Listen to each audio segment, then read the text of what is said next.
Hi అండి, అందరికీ నమస్తే. స్టోరీ మీకు నచ్చిందనుకుంటా. చదివేసి వెళ్ళిపోకండి, కామెంట్ చేయండి, అలాగే సబ్స్క్రైబ్ కూడా చేసుకోండి.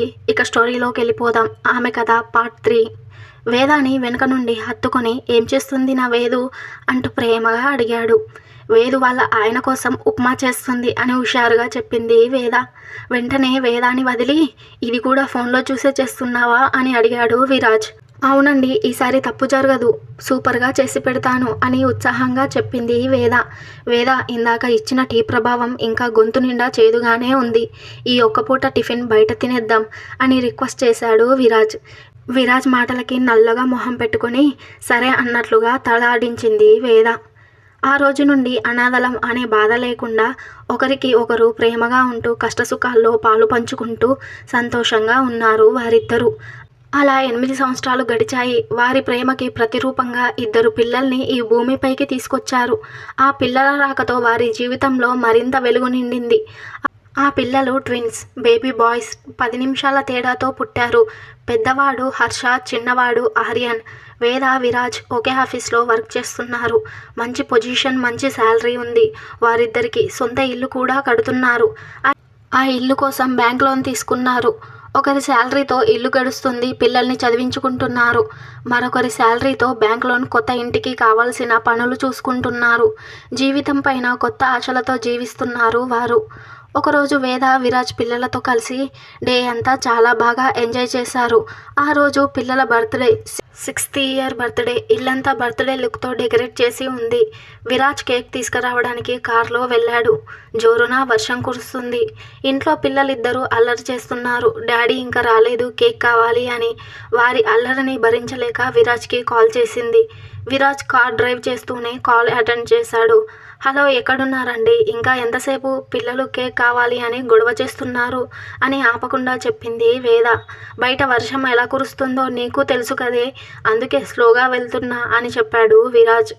అంతలోనే కరెంట్ పోయింది. 1 నిమిషం అండి అని చెప్పి క్యాండిల్ వెలిగించడానికి వెళ్ళింది వేద. పిల్లలు అల్లరి చేస్తున్నారని చెప్పగానే కాస్త స్పీడ్ పెంచి డ్రైవ్ చేస్తున్నాడు విరాజ్. ఇంట్లోనే కాదు, వారి జీవితంలో కూడా చీకటి కమ్మేస్తుంది అని తెలియదు పాపం వేదాకి. క్యాండిల్ వెలిగించి ఫోన్ తీసి హలో అంది. ఆమెకి 3 మాటలు వినిపించాయి. I'm sorry, I love you Vedu, I miss you రా అంటూ అతి కష్టంగా బాధగా చెప్పాడు విరాజ్. ఆ మాటలు వేదాకి సరిగ్గా అర్థమవ్వక హలో ఏంటండి అలా మాట్లాడుతున్నారు, హలో హలో అంటూ చాలాసేపు అరిచింది. కాల్ కట్ చేసి మళ్ళీ ట్రై చేస్తూనే ఉంది. అలా ఒక 30-40 సార్లు చేశాక కాల్ లిఫ్ట్ చేశారు. హలో హలో వీరా, ఏమైంది అంటూ టెన్షన్గా అడిగింది వేద. హలో మేడం, నేను ఎస్ఐని మాట్లాడుతున్నాను అని అతను చెప్పగానే ఇంకాస్త కంగారు పడి సార్ మా హస్బెండ్ ఎక్కడా అని అడిగింది వేద. మీరు అర్జెంటుగా ఇక్కడికి రండి అని అడ్రస్ చెప్పాడు ఎస్ఐ. ఏమైంది సార్, మా హస్బెండ్కి ఏం కాలేదు కదా అని కంగారుగా అడిగింది వేద. మీరు నేను చెప్పిన అడ్రస్కి రండమ్మా అని కాస్త సానుభూతిగా చెప్పాడు ఎస్ఐ. వేద క్యాబ్ బుక్ చేసుకొని పిల్లలతో పాటు బయలుదేరింది. కాసేపటికి అక్కడికి చేరుకుంది. ఎస్ఐ వేద దగ్గరికి వచ్చి మీ హస్బెండ్ చనిపోయారు, అతను మీ హస్బెండా కాదా ఒకసారి చెక్ చేసుకోండి అని చెప్పి పక్కకు వెళ్ళాడు. ఎస్ఐ మాటలకు వేద షాక్ అయ్యి అతను చనిపోయాడు అంటే నమ్మశక్యంగా లేదు. విరాజ్ ఎంత జాగ్రత్తగా ఉంటాడో, డ్రైవింగ్ కూడా స్పీడ్గా చేసే మనిషి కాదు. అవన్నీ ఆలోచిస్తూ కార్ దగ్గరికి వెళ్ళింది. కారు ముందు లారీ ఉంది. అందులో పెద్ద పెద్ద సీకులు ఉన్నాయి. కారు అద్దం పగిలి ఆ సీకులు విరాజ్ గుండెల్లో దిగాయి. అతని తల వేద వైపు చూస్తున్నట్టు ఉంది. కళ్ళ నిండా నీరు కమ్ముకుని వేదానే చూస్తూ ఇవే నా వీడుకోలు అని చెప్తున్నట్లుగా ఉన్నాయి. వేద షాక్లో విరాజ్ని చూస్తూ అలాగే నిల్చుండిపోయింది. తను చూసేది నిజమా అబద్ధమా అని పోల్చుకోలేక అలాగే దీనస్థితిలో ఉండిపోయింది. విరాజ్ వైట్ షర్ట్ అంతా రక్తంతో ఎర్రగా మారిపోయింది. పిల్లలిద్దరూ వేద కాళ్ళని చెరోవైపు పట్టుకొని అమ్మ డాడీకి ఏమైందమ్మా అంటూ భయపడుతున్నారు. ఇంకా ఎక్కడి డాడీరా, మనల్ని మళ్ళీ అనాథలను చేసి వెళ్ళిపోయాడు అంటూ రోడ్డుపై కుప్పకూలి గట్టిగా ఏడవసాగింది. ఆ పైనున్న దేవుడిని తిట్టిపోస్తూ నేను ఇష్టపడ్డ వారందరినీ నా నుండి దూరం చేస్తున్నావు, ఏ పాపం చేశాను దేవుడా, వాళ్ళని తీసుకుపోయే బదులు నన్నే తీసుకెళ్ళొచ్చుగా, నాకు ఇంత గుండెకోత ఎందుకు అంటూ వెక్కి ఏడుస్తున్న వేదాని పిల్లలిద్దరూ చెరోవైపు తన కన్నీళ్లను తుడిచారు. అది చూసి మనసు బరువెక్కి పిల్లలిద్దరినీ పట్టుకొని మళ్ళీ ఏడవసాగింది వేద. హాస్పిటల్కి తీసుకెళ్లి విరాజ్ బాడీని పోస్ట్మార్టం చేసి ఎప్పటికో తెల్లవారుజామున ఇంటికి తీసుకొచ్చారు. వారికంటూ సొంత ఇల్లు కూడా లేదు. ఇంటి ఓనర్స్ మంచివారు కావడంతో వేదాపై జాలితో ఆ ఇంటి ముందు విరాజ్ బాడీని ఉండనిచ్చారు. ఆ కాలనీ వారందరినీ వరుసలతో పిలిచేది వేద. ఆమె మర్యాద, మంచితనానికి వేదాని వారి ఇంటి మనిషిలా చూసుకునేవారు. విరాజ్ అంత్యక్రియలకి వచ్చారు వారందరూ కలిసి. వేద ఏడుపుకి పిల్లలు బెదిరిపోయారు. విరాజ్పై తల నిలిపి, నువ్వు లేకుండా ఎలా బ్రతకాలి వీరు అంటూ వెక్కి వెక్కి ఏడుస్తుంది వేద. కాలనీ వారు ఎంత ఓదార్చినా తన గుండెల్లో బాధని అణిచివేయలేక గుండె పగిలేలా రోదిస్తుంది వేద. వేదాని ముత్తైదువుగా అలంకరించి విరాజ్ బాడీని అంత్యక్రియలకు తీసుకెళ్లారు. అంత్యక్రియలు పూర్తి అవ్వగానే వేదాని ఒకచోట కూర్చోబెట్టి తన బొట్టు, పువ్వులు, గాజులు, కాలిమెట్టలు అన్నీ తీసేశారు. చివరిగా తాళిబొట్టు తీయబోతుంటే ఆపి, ఆయన జ్ఞాపకంగా నాకు మిగిలినవి ఆ పిల్లలు, ఆయన కట్టిన తాళి, ఈ రెండింటిని నా నుండి దూరం చేయకండి అంటూ దీనంగా ఏడుస్తూ వేడుకుంది వేద. వేదాన్ని చూసి జాలిపడి తాళిబొట్టిని వదిలేశారు. ఏంటో ఈ ఆచారాలు, కట్టుబాట్లు. ప్రతి ఒక్క ఆచారం ఆడపిల్లని ఉద్దేశించే ఉంటుంది. ఆడపిల్ల చిన్నగా ఉన్నప్పుడు చెవులు కుట్టించడం దగ్గర నుండి చనిపోయే ముందు వరకు కూడా పసుపు కుంకుమలతో ముత్తైదువుగా చనిపోవాలి అనే ఆచారాలు ఇక మారవా? ఒకప్పుడైతే భర్త చనిపోగానే అతనితోనే భార్యను కూడా సజీవ దహనం చేసేవారట. ఇప్పుడైతే ఆడపిల్లల్ని కనడానికే భయపడుతున్నారు. కానీ ఆడపిల్లలకు ఒక రక్తపు ముద్దని 9 నెలలు తన కడుపులో దాచుకుని పురిటి నొప్పులు భరించి ఈ భూమి మీదకి ఒక ప్రాణాన్ని తీసుకొచ్చేంత శక్తి, ఆత్మవిశ్వాసం ఒక ఆడపిల్లకే ఉంది. విరాజ్ చనిపోయి 2 రోజులు గడిచింది. ఏదో ఒక మూల ముడుచుకుని ఏడుస్తూ పడుకుంటుంది తప్ప ఏం తినడం లేదు, తాగడం లేదు వేద. పిల్లల్ని కాలనీ వాళ్ళు చూసుకుంటున్నారు. ఎంత నచ్చ చెప్పినా బాధ తగ్గడం లేదు వేదాకి. పిల్లలిద్దరూ పూట పూటకి అమ్మ, డాడీ ఎప్పుడు వస్తారు అని అడుగుతున్నారు. పిల్లలకి చెప్పినా అర్థం చేసుకునే వయసు కాదు. అలా వారం రోజులు గడిచింది. కాలనీ వారు కూడా ఎన్నాళ్ళు చూసుకోగలరు పిల్లల్ని? అమ్మ, ఆకలి అని అంటున్న పిల్లల్ని చూసి వేద మనసు చలించిపోయింది. పిల్లల్ని తన ఒడిలోకి తీసుకొని వారి తలని నిమురుతూ, సారీ నాన్న, మీ డాడీ తిరిగి రారు అనే బాధలో మీ ఇద్దరి ఆకలిని మర్చిపోయాను. కాసేపు ఆడుకోండి నా బంగారు కొండలు. 5 మినిట్స్లో మీకోసం ఏదైనా ఫుడ్ చేస్తాను అని చెప్పి కిచెన్లోకి వెళ్ళింది. తిన్న ప్లేట్స్ అలాగే ఉన్నాయి కాబోలు. కిచెన్లో నుండి ఒకటే కంపు కొడుతుంది. ఆ ప్లేట్స్ పైన బొద్దింకలు తిరుగుతున్నాయి. వాటిని చూసి తన గతం ఆమె కళ్ళ ముందు వచ్చింది. నిద్రలోంచి లేచి వంటగదికి ఆవలింతలు తీస్తూ వెళ్ళింది వేద. స్టవ్ పక్కన బొద్దింక తిరుగుతూ కనిపించింది. దాన్ని చూసిన వేద వీరు వీరు అంటూ పరుగులు తీసింది బెడ్రూమ్ వైపు. విరాజ్ ఉలిక్కిపడి లేచి ఏమైంది వేదు అని కంగారుగా అడిగాడు.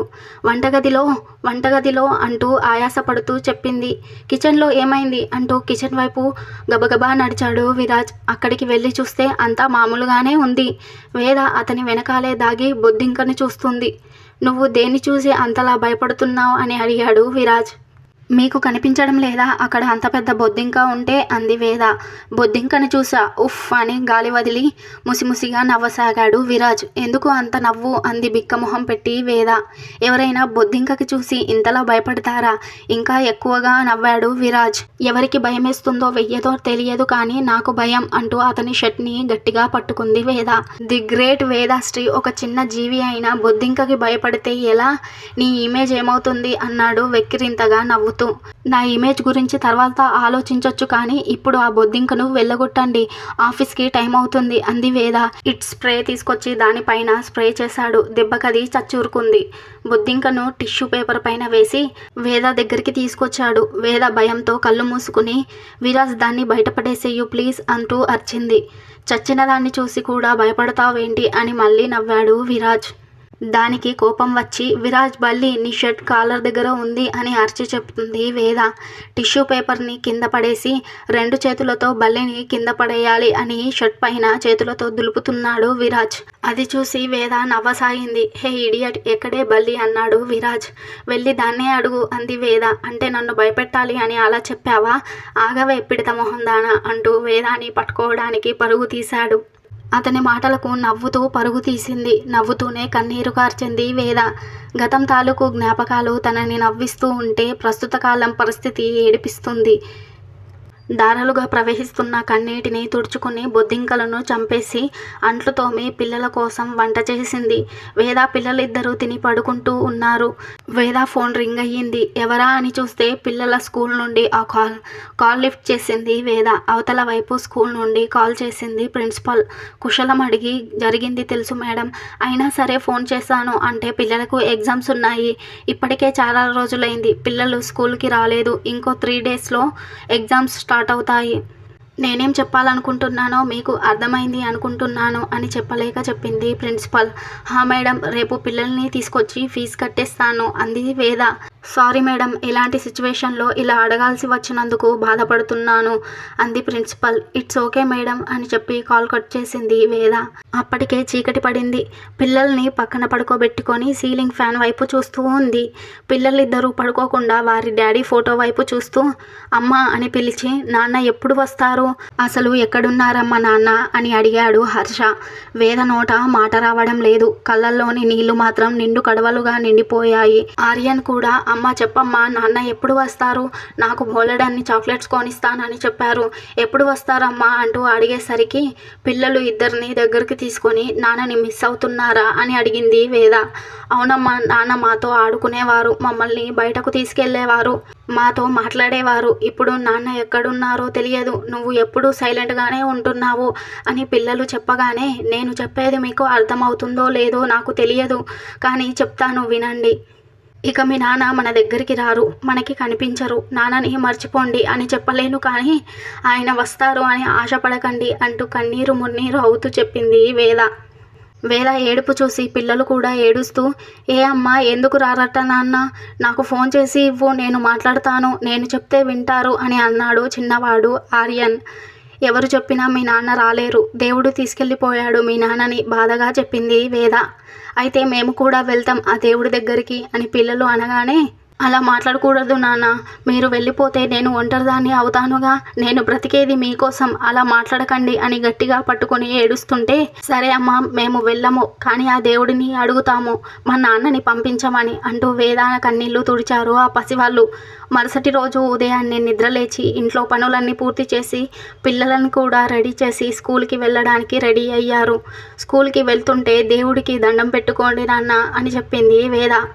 పిల్లలిద్దరూ దేవుడికి దండం పెట్టుకుంటూ, మా నాన్నని పంపించేస్తే మీకు మా పాకెట్ మనీ మొత్తం ఇస్తాము అని అంటున్నారు పిల్లలు. వేద చిన్నగా నవ్వి, నా విరాజ్ని నా నుండి లాక్కున్నావు అని సంబరపడిపోకు, నువ్వు నా భర్తని మాత్రమే లాక్కున్నావు, నా ఆత్మవిశ్వాసాన్ని కాదు అంటూ కిల్లింగ్ స్మైల్ ఇచ్చి పిల్లల్ని తీసుకొని కిందకి వెళ్ళింది. విరాజ్కి యాక్సిడెంట్ అయినప్పుడు కార్ అంతా డ్యామేజ్ అయిపోయింది. ఇక ఏం చేయలేక క్యాబ్ బుక్ చేసుకొని స్కూల్కి బయలుదేరారు. స్కూల్కి వెళ్ళి పిల్లల్ని వదిలేసి ఫీజు కట్టేసి మళ్ళీ రిటర్న్లో ఆటోలో ఇంటికి వెళ్ళింది వేద. ఇంతటితో ఆమె కథ పార్ట్ 3 కంప్లీట్ అయ్యిందండి. చాలా ఎమోషనల్ అయ్యానండి ఈ వీడియోకి వాయిస్ ఇస్తుంటే. సారీ, ఏదైనా డిస్టర్బెన్స్ ఉంటే స్కిప్ చేయండి. థ్యాంక్స్ ఫర్ రీడింగ్ అండి.